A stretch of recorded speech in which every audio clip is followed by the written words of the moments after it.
Hi, this is Charles Linden. I've been asked by a YouTube member to talk a little bit, from my point of view, about anxiety and panic attack symptoms and the physical manifestations and psychological manifestations of anxiety. So here's my off-the-cuff answer to that question. Obviously, in anxiety, in the anxious response, which is often called the flight or fight response, initially the hormone adrenaline is released into the bloodstream by the adrenal glands, which are situated down in the thorax.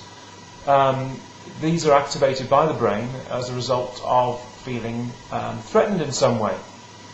Now, obviously when you feel threatened, and this means real threat, so true danger, so something that you either have to fight or flee from, the adrenal glands release adrenaline to prepare the body for either of those two very physical activities. But also there's a psychological element to this, because the brain activates certain systems deep within the subconscious mind that asks questions of the situation. It's a risk assessment, and it's done very, very quickly. So let me talk just very, very briefly, first of all, about the psychological symptoms.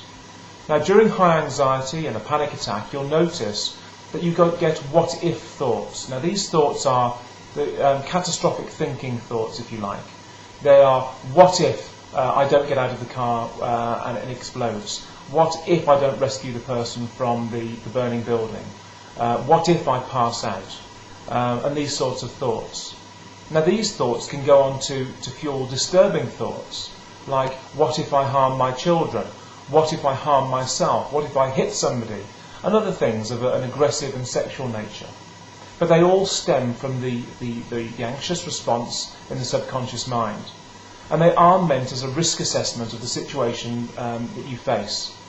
But obviously in anxiety disorders, they're inappropriate. So all of those thoughts are completely inappropriate to your situation and make you feel perhaps like you're going mad.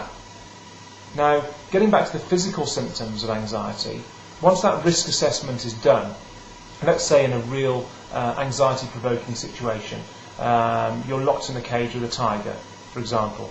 Okay, you're in the cage with the tiger, you make a risk assessment of what you can do. Can I flee? Can I fight? You look around, you can't flee very successfully, so you have to fight. So your brain's making all these decisions about how you're going to cope with the situation. You look down and you see a stick on the floor, you pick it up and you start acting on your instinct. And your instinct tells that you need to fight. Now, your body is being prepared for that fight by various systems within your body becoming altered in order to provide your body with what it needs to fight. This includes taking more fluids from your stomach to your muscles, for example, which makes your stomach slow down, but makes your muscles tense. Your breathing quickens to send more oxygen to your brain and your muscles. Other systems change. Your digestion slows down, your heart rate speeds up, your breathing changes, your mind changes, your mental state changes. And obviously all of these things have physical manifestations too. Now, under normal circumstances, all of these physical manifestations are only supposed to last for maybe seconds, maybe minutes, but certainly not hours. And you can see where I'm going with this. Obviously, in anxiety disorders, because adrenaline is constantly, or almost constantly, in the bloodstream, the sensations of the anxiety response, the fight or flight response, are constantly there. So your muscles become weak, your stomach becomes, you might get indigestion, you might get diarrhea or bloating, or all sorts of digestive upsets. Obviously, you've experienced fast breathing maybe, sweating, palpitations, shakes, dizziness. There are a myriad of symptoms, and we're all physiologically different, so they can affect various people differently. It's not the same for everybody. But generally, people do experience very similar symptoms. So the fast heart rate, the palpitations, the sweating, the shaking, the thoughts, they're pretty common symptoms. You can get weakness in one side of your face or down one arm, for example. You can get tension pains in your neck. You can get pains in your face and head. You could get chest pains, muscular pains caused by the tension in your chest due to the preparation of the body for activity by the adrenal glands. You can get obviously, heart pain is very common. It's not at all threatening, but it's common because the heart is working harder to pump oxygen around the body and the blood, and also fluids to the muscles. So there are a whole load of psychological changes going on, and these manifest themselves in many, many ways. And because under normal circumstances the anxiety response is short, quick, and solves the problem very, very fast, and then obviously the adrenaline then gets dissipated and you return to normal. And then your muscles return to normal, your digestion returns to normal, your breathing, everything settles down. But in anxiety disorders, where your preset level of anxiety has been heightened and fixed at that new level, because clearly your body and your mind think that that is the correct level for it to be at, you get constant levels of adrenaline. It could be low levels of adrenaline, it could be fairly high levels of adrenaline, in the case of panic disorder, for example.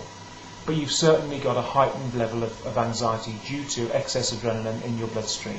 And because it's constant, it can make you tired, emotional, it can make you sleepless, it can make you shaky, it can make so many changes physiologically.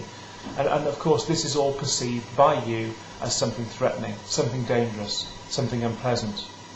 And it isn't. All it is a reset of your normal anxiety levels due to something. A catalyst maybe in the past, maybe some kind of trauma, I don't know, bereavement, stress, worry, money worries. The catalyst list is massively long and it's different for every person. But whatever it was that initially gave you that high level of anxiety, your subconscious mind has held on to that high level of anxiety, has reset to make that the new benchmark for your anxiety levels, and is pushing out all of these symptoms due to the flight or fight response. Going back a little bit to the psychological element, a lot of people come to me and they talk about intrusive thoughts. Some people call it paranoia, which it isn't actually. What it is, depersonalization and derealization are parts of this. Those dreamy feelings and those feelings that you're not really in the world, maybe, that you're living in a film or living in a dream. Sometimes you may feel that you don't recognise yourself, that you feel like another person looking at yourself. This is quite common. They're called depersonalization and derealization, and they're very, very common symptoms of anxiety.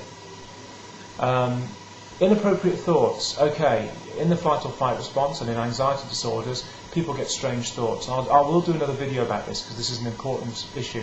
But very quickly, I mentioned earlier thoughts about harming yourself, thoughts about harming other people. We get people saying that they have thoughts of a sexual nature, thoughts of a homosexual nature, that are completely out of character, thoughts of an incestuous nature. Sexual thoughts about people that you know, for example, or members of your family. But certainly those are the most common ones that we hear about. They are perfectly normal. They're part of the flight or fight response. They're part of that risk assessment thing that happens in your subconscious mind, and they're nothing to worry about. You're not going mad. Really, you're not going mad. They're very, very common. They're disturbing, and I understand your concerns, but they are not a sign of you going mad. They're part of the anxiety response. So, if you've been diagnosed with anxiety disorder and you suffer from any inappropriate symptoms or thoughts that you feel are worthy of asking somebody who knows what they're talking about, you can always contact us. If you go to stopworry.com, you can contact us through one of our international numbers at the centres, and you can just ask one of my staff any questions you have about anxiety disorders, the symptoms, sensations and thoughts that you might experience. I hope this has been helpful to you, and I will talk to you again. Take care, bye.